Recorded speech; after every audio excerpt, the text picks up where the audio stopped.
Hello everyone, welcome to Joy's World. How are you all?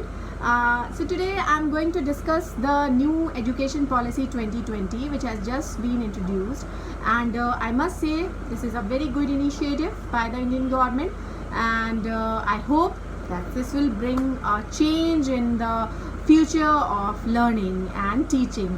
So I'll just simplify the things which has been introduced. Simple way में मैं आपको समझाने जा रही हूँ what it is exactly. Earlier we use to have 10 + 2.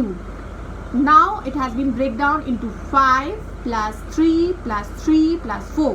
It is not that difficult and it has not जो years हैं बच्चे के पढ़ाई के वो चेंज नहीं हुए हैं, बट और no additional years has not been added कि कोई और एडिशनल एजुकेशन के या स्कूलिंग के या कॉलेज के ईयर्स ऐड हुए हैं, ऐसा नहीं है.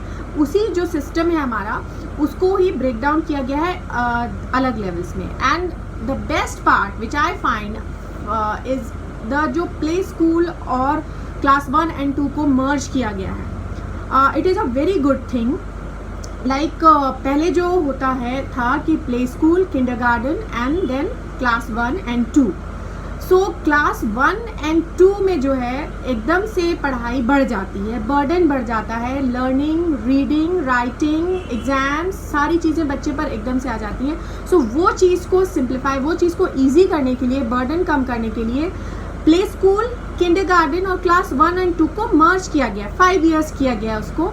और जो क्लास 1 and 2 के बच्चा है वो भी मोर एंड मोर उसे भी जो प्ले वे बेस्ड लर्निंग होगी क्लास 1 and 2 में भी. That is a very good thing, क्योंकि किंडरगार्टन में जब बच्चा होता है, प्ले स्कूल में होता है, किंडरगार्टन में होता है, उसके बाद एकदम से क्लास 1 में आके राइटिंग, रीडिंग सब बढ़ जाती है.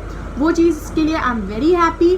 उससे क्या होता है था कि पेरेंट्स के ऊपर, टीचर्स के ऊपर, बच्चे के ऊपर बर्डन एकदम से बढ़ जाता था. तो वो चीज़ कम होगी और क्लास 1 and 2 में सिर्फ प्ले बेस्ड लर्निंग होगी, जिसमें कि बच्चे की कॉग्निटिव डेवलपमेंट पर एम्फेसिस किया जाएगा. And it is a very good initiative, it is a very good thing and it should be implemented properly, कि बच्चे के ऊपर बर्डन एकदम से प्ले स्कूल, किंडरगार्टन से आकर क्लास 1 and 2 में ना बढ़े.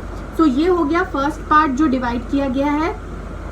Early childhood from class 3 for ages 3 to 8 years, जो कि जिसमें कि प्ले वे होगा, nursery, KG, class 1 and 2 all in one. जो कि जो सिस्टम, जो पढ़ाई का जो तरीका है, जो वे है, वो सेम होगा, सिमिलर होगा. Then come the school years, उसको भी 2 parts में डिवाइड किया गया है.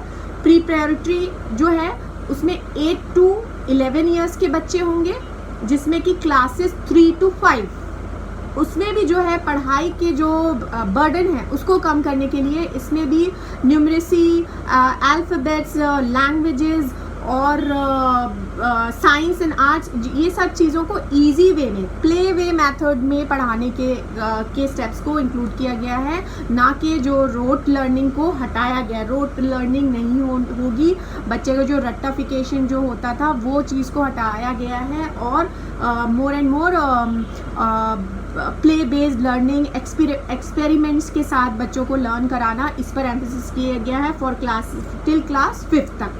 फिर जो है मिडिल क्लासेस जो हैं, जो क्लासेस 6 to 8 है, इसमें भी रोट लर्निंग को हटा के जो साइंस, सोशल स्टडीज़, इसको एक्सपेरिमेंट्स के तौर पर बच्चे को इंट्रोड्यूस कराने की बात कही गई है. सो that is a very good step, जिसमें कि बच्चे उस टाइम पे भी सिर्फ उनका ध्यान लर्निंग जो याद करने पर होता था, सिर्फ रट के हमें एग्ज़ाम लिखना है, वो चीज़ कम होगी, वो चीज़ बर्डन कम होगा. थोड़ा सा प्रैक्टिकल बच्चा सोचना शुरू करेगा और उसकी जो है लर्निंग, उसका इंटरेस्ट जो है बढ़ेगा.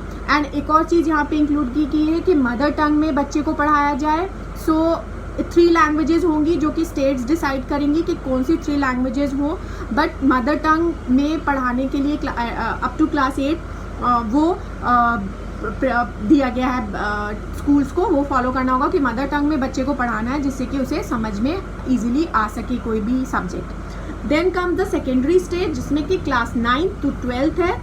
उसमें एक चीज़ जो इंट्रोड्यूस अच्छी की गई है, उसमें बच्चा अपने ओन इंटरेस्ट का एक सब्जेक्ट सेलेक्ट कर सकता है। That is a very good thing कि बच्चे को कोई एक इंटरेस्ट है पर्टिकुलर, तो वो उसको सेलेक्ट कर सकता है, जिससे कि बच्चे का पढ़ाई में इंटरेस्ट बना रहे। Then comes the vocational training. Vocational training class 6 से इंट्रोड्यूस की जाएगी, जिसमें कि जो मैंने अभी कहा इंटरेस्ट का जो एक पार्ट है वो चीज़ें इंक्लूडिंग के साथ साथ वोकेशनल ट्रेनिंग, जैसे इलेक्ट्रिशियन का कोर्स है या कुछ ऐसी चीज़ है, ऐसा कुछ हुनर जिससे कि बच्चा आगे चल के वो ऑक्यूपेशन वाइज उसे ले सके, वो चीज़ इंट्रोड्यूस की गई है, जो कि क्लास 6 से वोकेशनल ट्रेनिंग की जाएगी। एंड रिपोर्ट कार्ड, एक स्पेशल जो फीचर इंक्लूड किया गया है, report card would be like a profile picture, जैसे कि फेसबुक में प्रोफाइल हमारी होती है जिसमें सारी डिटेल्स होती है, उस तरह का कुछ इंट्रोड्यूस किया गया। उसकी डिटेल्स हमें बाद में पता चलेंगी, जिसमें कि फ्रेंड्स का और टीचर्स का जो ओवरऑल बच्चे का बिहेवियर रहा है स्कूल में, उस तरह की कुछ प्रोफाइल बनाई जाएगी rather than a report card जिसमें कि सिर्फ नंबर्स और परसेंटेज होते थे। उसमें ये चीज़ें भी इंक्लूड की जाएंगी। और एक स्किल जिसमें कि बच्चा बहुत अच्छा था स्कूल्स में, उसको इंक्लूड किया जाएगा, उसके बारे में बताया जाएगा।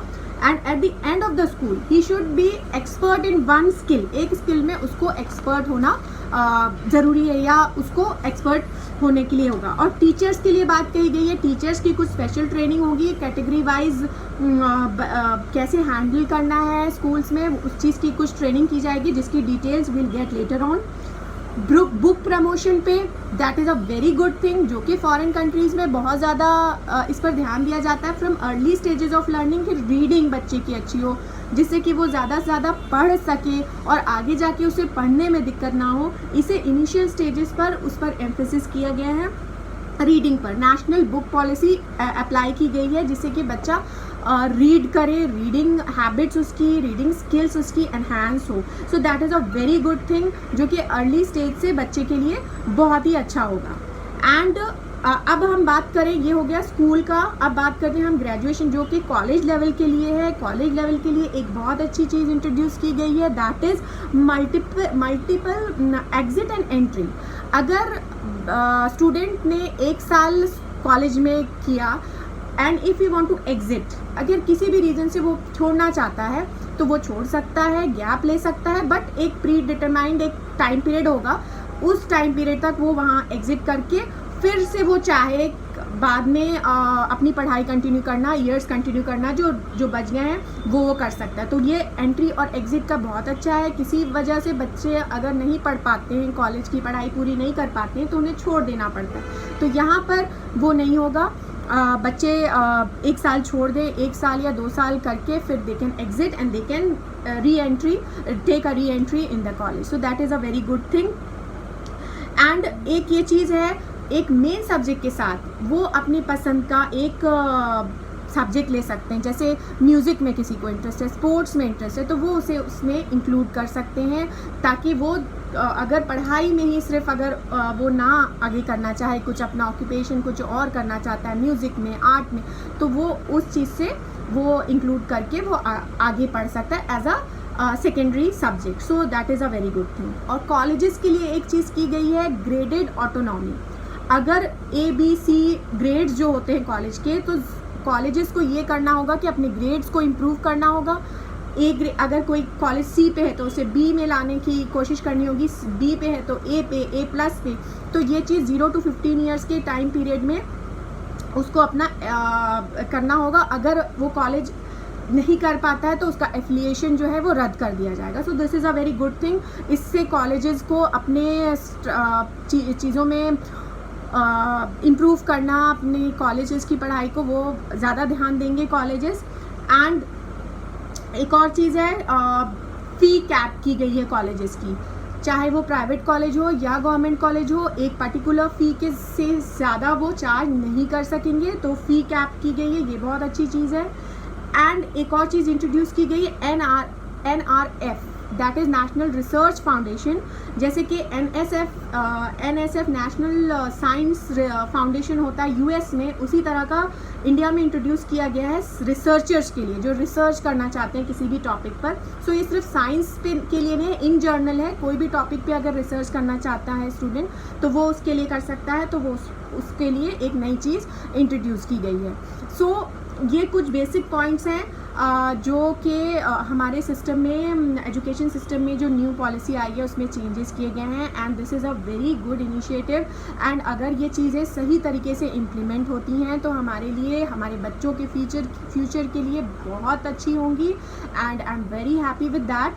एंड अगर आपको और डिटेल्स चाहिए इसकी तो mygovernment.in पे जाके आप सारा कुछ जो है डाउनलोड करके आप उसको पढ़ सकते हैं. मैंने इसको सिंप्लीफाई करने की कोशिश की है. And if this is implemented in true sense, true vision में अगर इसको इम्प्लीमेंट किया जाता है, so the new structure will really bring India at par with the leading countries of the world, I must say.